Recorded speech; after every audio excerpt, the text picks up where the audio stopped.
Hi, I'm Audrey Williams and this is Jamaica Magazine. As we come to the close of the year, no doubt you're reminiscing. What have I accomplished this year? Did I help anyone other than myself? And what have I done to assist in making sure that my country is a place of choice to live, work, raise families and do business? Today we're extending our heart. We're sharing time with the less fortunate. We're coming to you from the Sir John Golding Rehab Center. Stick around, there's so much more.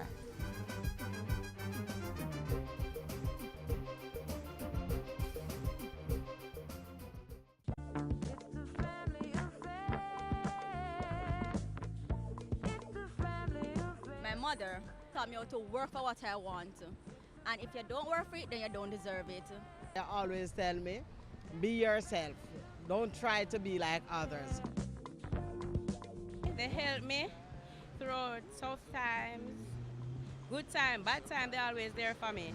Once the family is good, teach the children the right things, then them can grow up on the right.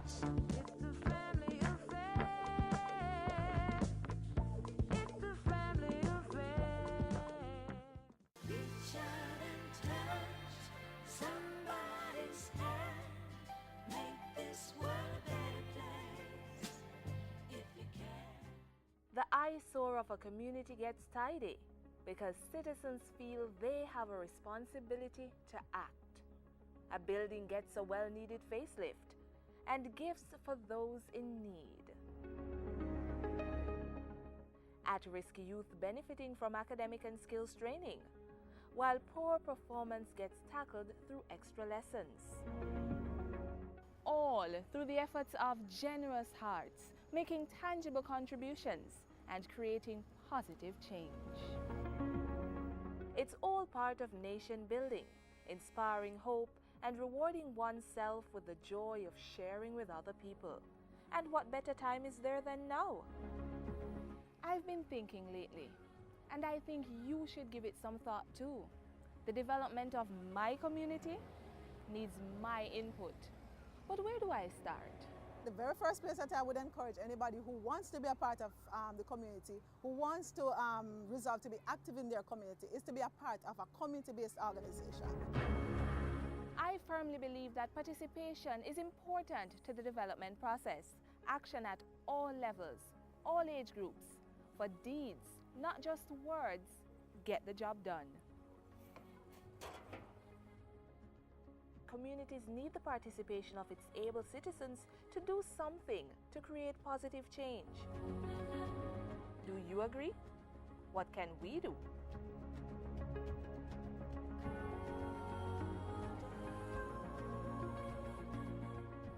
Volunteer, share good ideas, help fix a problem, show love, show that we care, if that's all we can do. So much to complain about. Things not being done, the things we need for ourselves, for our communities, the plight of the less fortunate. I tell people all the time that I think Jesus was a community development officer because you don't see Jesus in the church every day sitting down, worshiping. You see Jesus in the streets, in the communities, right? So even in churches, be a part of the outreach groups in your churches. Where I live should be the best place to live. So issues such as roads, housing, water, sanitation, crime, unemployment and training is of concern to me, and it should be of concern to you too. Now is as good a time as any to give a helping hand through greater community participation. And I therefore resolve to do more to help. You should too. As a citizen, I know what's best for my community, the real needs. And waiting on governments to make decisions and effect change for me is not something that I'm inclined to do. I am subscribing to the idea of community self-help. The thing is, my participation as well as yours can help to solve our problems, but it will mean getting involved in a more organized way. Under the local government reform process, the SDC has been very instrumental in setting up community development committees. These are umbrella organizations that captures the community-based organizations in the community. then it provides an excellent opportunity to deal with the issues firsthand. Together we can plan and implement projects using our expertise and resources to develop our community. While I make my resolve to be more active, why not join me? There are no age or gender limits for the willing and able. The various community projects and services that we'll have to carry out requires not only our time and expertise, but also funding.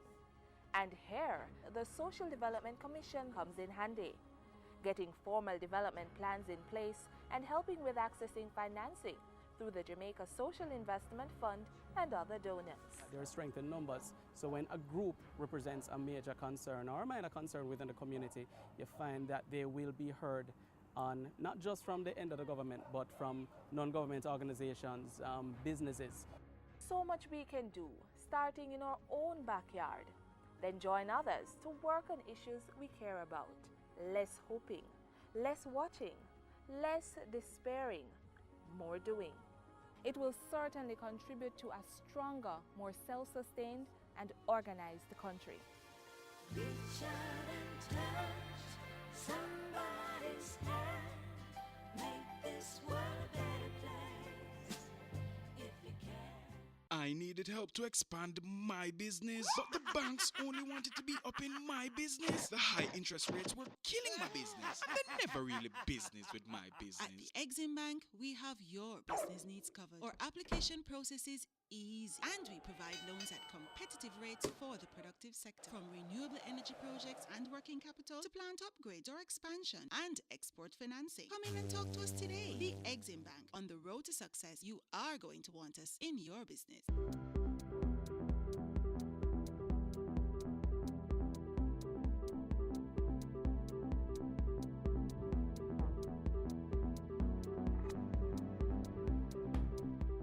Thanks for joining us for Issues and Answers. I'm Ian Boyne.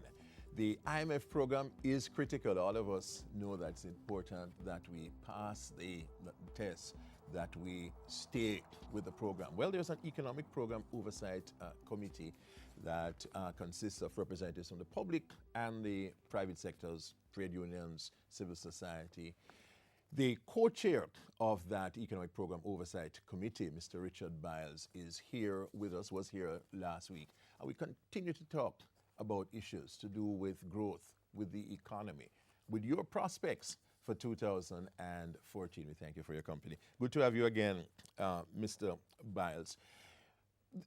First off, the average Jamaican is concerned about this economic program that the government is pursuing from the point of view that it seems to be contracting his income, contracting the economy, contracting employment. How do you deal with the view that while the program might be achieving the quantitative targets, people are not feeling it, people are hurting? Mr. Richard Biles. Yes, well, you know, the heart of the program is that government must step back from all this debt. So they have to be more frugal. Yes. But right there in the heart of the program too is the idea that the private sector needs to step forward and step into the space that the government is leaving, and in so doing create the jobs. So really, the government's job is borrow less, spend less, contract the debt. The private sector's job is, if you see the government fixing the fiscal problem, you need to grow in confidence and invest more in the real economy. And in so doing, create jobs, some of which are jobs that would have been lost from government. Yes.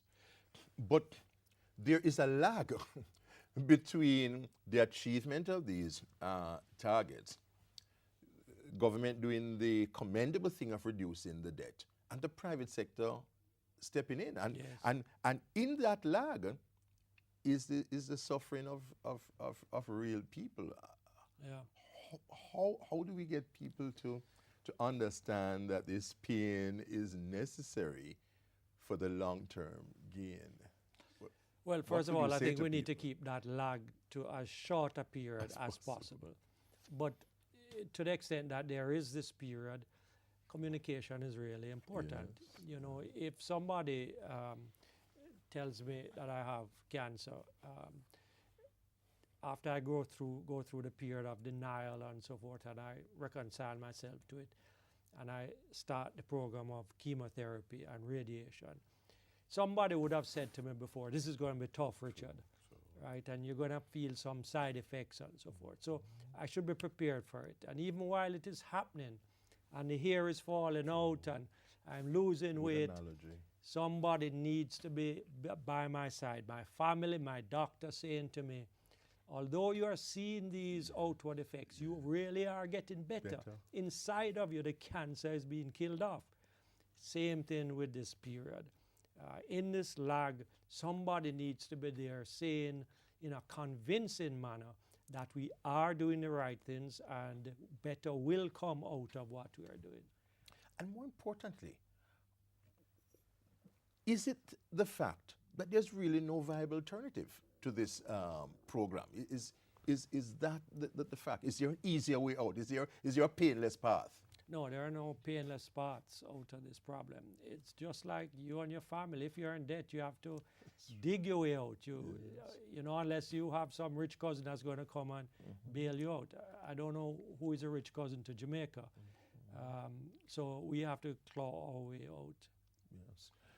Mr. Biles has spoken about the importance of communication, of just, you know, saying what things are, and that's what we're doing on Issues and Answers. We're putting the issues out there, and we're hopefully providing some answers. We take a break, but we'll be right back.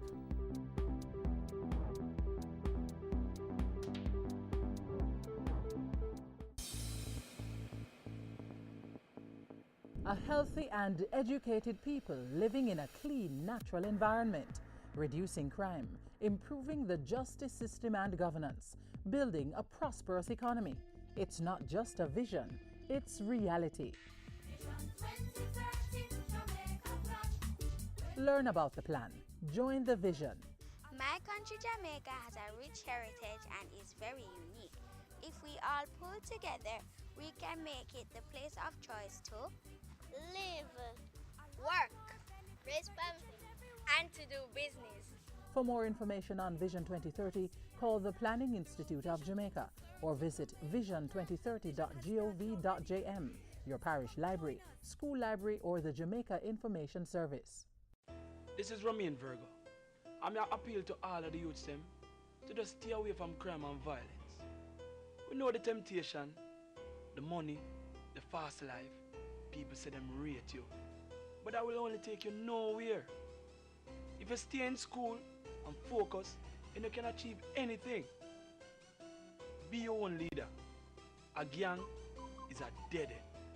A message from the Ministry of National Security.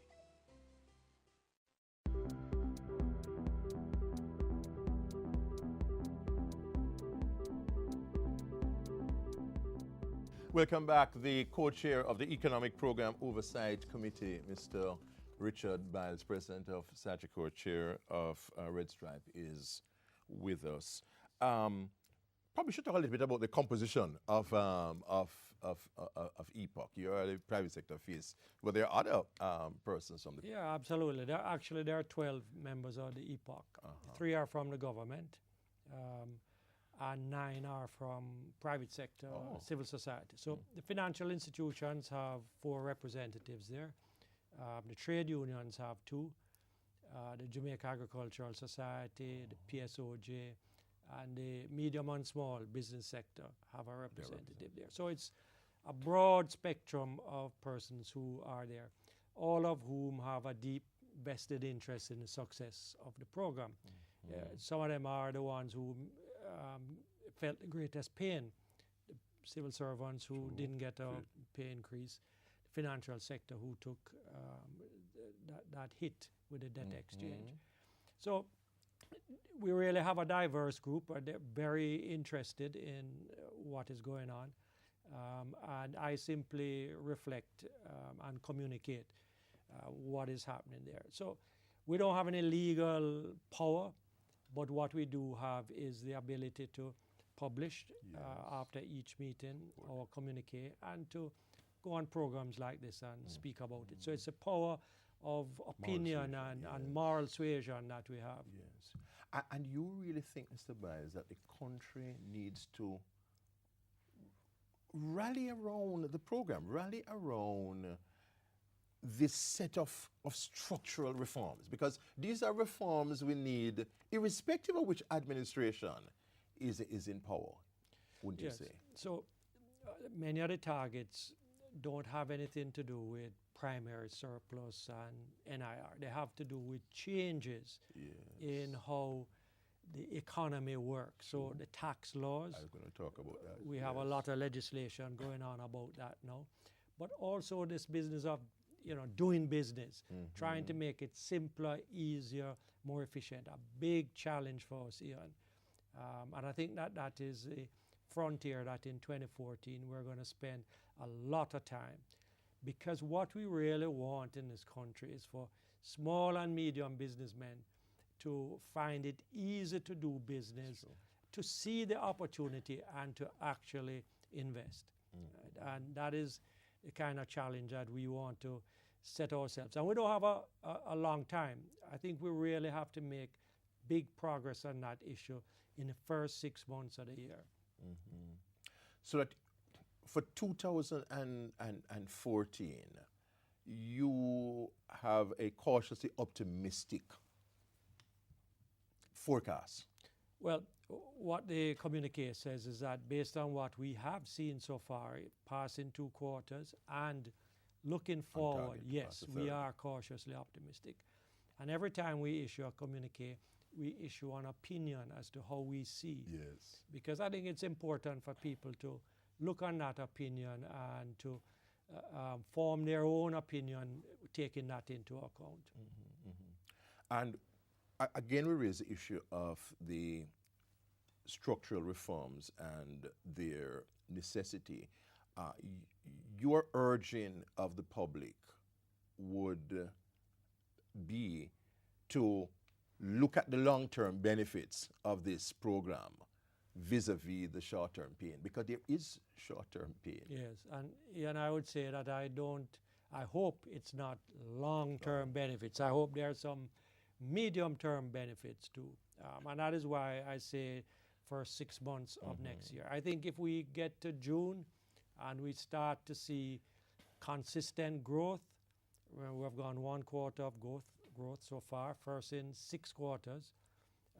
If we can get a second one for the quarter ended September, that's great. Can we get a third for December? So if by June we're seeing some growth coming out, we're seeing the fiscal targets being hit, the reforms are taking place, people's confidence is building, I'm hoping that we will begin to feel it on the ground where jobs are being slowly created. Your views on omnibus tax legislation, do you think this is a good thing to wipe out the multiplicity of incentives, to take away the discretionary powers of the minister to grant waivers? Is this a move in the right direction? Absolutely. I think all modern economies are built on transparency so that people know what the rules of the game are. They don't have to go and quietly canvass to get any particular benefit. So it's a step in the right direction. And there's more to come in that respect of leveling the playing field, creating more transparency, creating more independence from the political directorate so people know what the rules are. Yeah. Thank you very much, Mr. Richard Biles, co-chair of the Economic Program Oversight Committee, looking at the program of the International Monetary Fund. We thank you for your company. Next week I'll be back. Until then, Ian Boyne wishing you a pleasant day.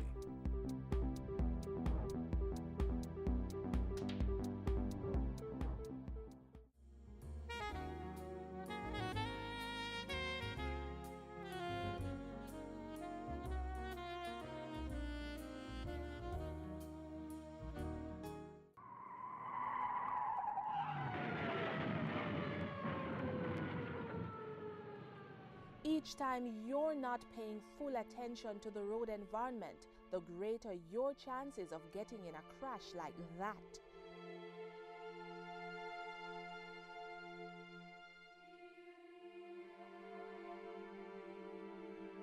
Plan routes to avoid focusing on GPS systems, prevent children from roaming in motor vehicles, turn down the volume of car stereo systems, pull off the roadway if you have to use mobile devices, do not read, watch television or eat while driving, avoid multitasking, and keep conversations with other passengers to a minimum.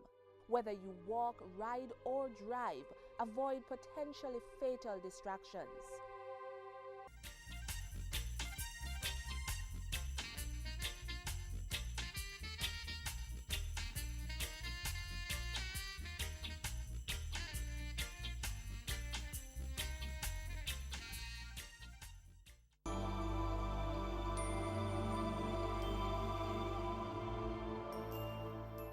Research worldwide has shown that driver fatigue and alcohol are among the major causes of road collisions at Christmas.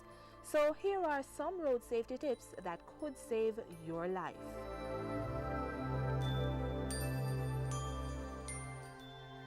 According to road safety experts, fatigue behind the wheel is a real danger, and an obvious cause of fatigue is lack of sleep. So if you are planning a long trip, get enough rest and don't start a trip late in the day. Avoid a long drive at night. The glare of lights, both on your dashboard and outside your car, reduces the ability to see clearly and thus increases the danger. If possible, do not drive alone. Passengers can help to drive and also serve as conversation partners to keep you awake. Statistics show that alcohol is a factor in over 1/3 of all traffic crashes. If you drink, don't drive. If you plan to drink, designate a non-drinking driver. Young drivers are particularly at risk for involvement in alcohol-related crashes. If there is a young driver in your family, strictly enforce a zero-tolerance policy with alcohol. According to the Road Safety Unit of the Ministry of Transport and Works, the tragic death rate is 3 times greater at night than during the day. So if you want to drive at night, make sure that your car is properly prepared for night driving by cleaning your headlights, tail lights, signal lights and windows. Have your headlights properly aimed. Misaimed headlights blind other drivers and reduce your ability to see the road properly. Avoid smoking when you drive. This can hamper night vision. Reduce your speed and increase your following distance. It is more difficult to judge other vehicles' speeds and distance at night. If you have car trouble, pull off the road as far as possible. Warn approaching vehicles by setting up reflecting triangles near your vehicle. Turn on your car's flashers and stay off the road.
Almighty God, creator and sustainer of life, we are humbled by your acts of kindness to us over the years. You have journeyed with us through the bitter years of slavery and have brought us the gift of our emancipation. We thank you for those who, with determination, have led the way to our freedom. We celebrate another act of your goodness. For the past 50 years, we have enjoyed political independence, and so as a sovereign nation, we have been able to make our own decisions. We have matured. Hallelujah, hallelujah, hallelujah. We give you jubilant praise and thanks, oh God. Gracious God, despite our shortcomings, we have much for which to give you thanks.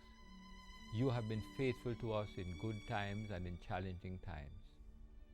In this Jubilee year, we pause to give you thanks for all your expressions of love, O God. We celebrate and give thanks for the harmony that exists among us. Truly, we are living witnesses of what it means to be out of many, one people.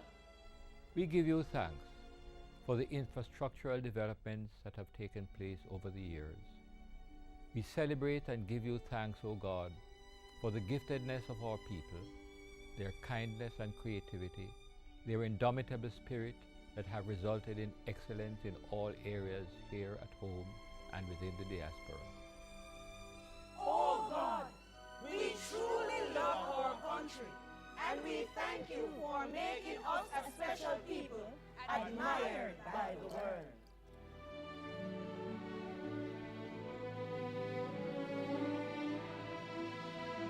We thank you for all the men and women and young people and children who continue to play their part to make their mark towards our ongoing development. Almighty God, as we move forward, we place Jamaica land we love into your care. Watch over us, enlarge our territory, allow the reign of your peace and justice among us. Establish your kingdom among us and help us to realize our full potential. We ask this in your high and exalted name. Amen.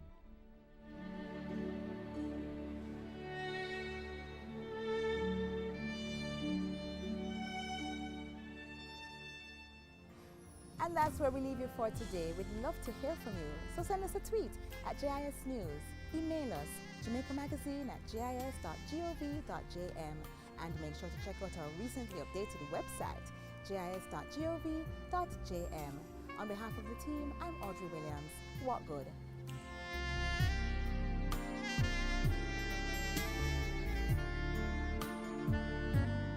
This has been a production of the Jamaica Information Service, the voice of Jamaica.